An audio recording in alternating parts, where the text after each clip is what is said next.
Assalamualaikum warahmatullahi wabarakatuh. Saya Kamila. Berikut adalah monolog saya mengenai pengambilan keputusan sebagai pemimpin pembelajaran. Selama saya menjalani pendidikan calon guru penggerak, saya mendapat banyak pengetahuan baru yang saya anggap sangat bermanfaat.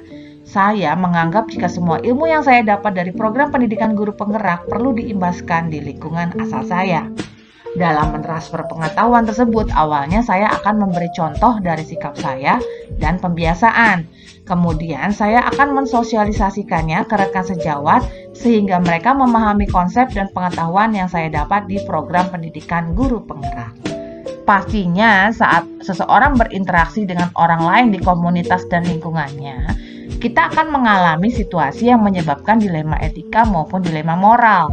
Kita ditempatkan pada posisi harus memilih dan membuat keputusan. Nah, di mode 3.1 ini, kami para CGP diperkenalkan bagaimana cara dan tahapan dalam mengambil keputusan sebagai pemimpin pembelajaran. Selama ini, saya hanya tahu mengambil keputusan hanya secara intuisi, impulsif, kadang berbasis emosi. Dalam pengambilan keputusan, kita bisa menggunakan panduan 9 langkah. Langkah pertama, mengenali nilai-nilai yang saling bertentangan. Apakah itu nilai keadilan, kasih sayang, kejujuran, integritas, dan lain-lain. Langkah kedua, menentukan siapa yang terlibat dalam situasi ini.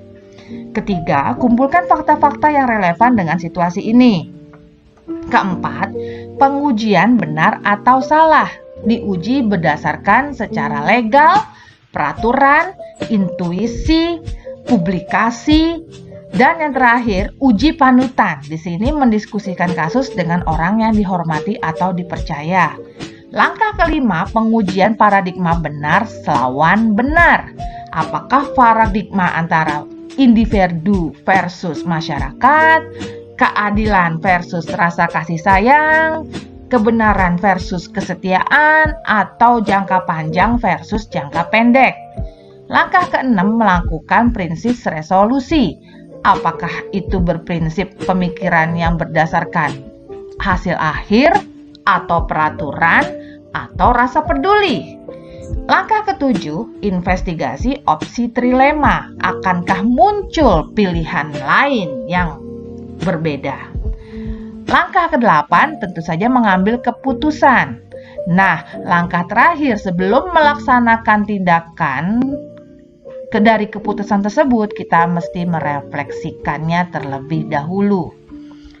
Rencana ke depan saya, jika saya mengalami kasus yang memiliki dilema etika ke depannya, saya akan menganalisis kasus tersebut terlebih dahulu berdasarkan nilai-nilai apa yang bertentangan, paradigma apa yang berlaku, prinsip pengambilan keputusan apa yang saya gunakan, dan mengikuti 9 langkah pengambilan keputusan dengan menganalisis fakta-fakta yang ada terlebih dahulu dari semua pihak yang terlibat.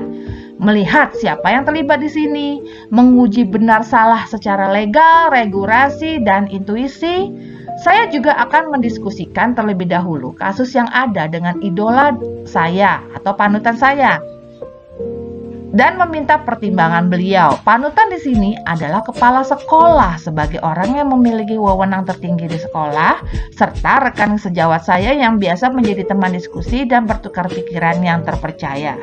Dari semua proses yang sudah terjadi sebelumnya, ada kemungkinan akan muncul opsi trilema yang kadang tidak terpikir sebelumnya oleh saya, dan malah kadang akan menjadi pilihan sebagai keputusan saya, agar pihak-pihak yang terlibat tidak dirugikan.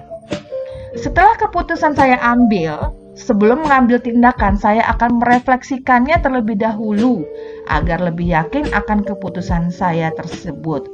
Berikut adalah monolog saya. Sekian dan terima kasih. Wassalamualaikum warahmatullahi wabarakatuh.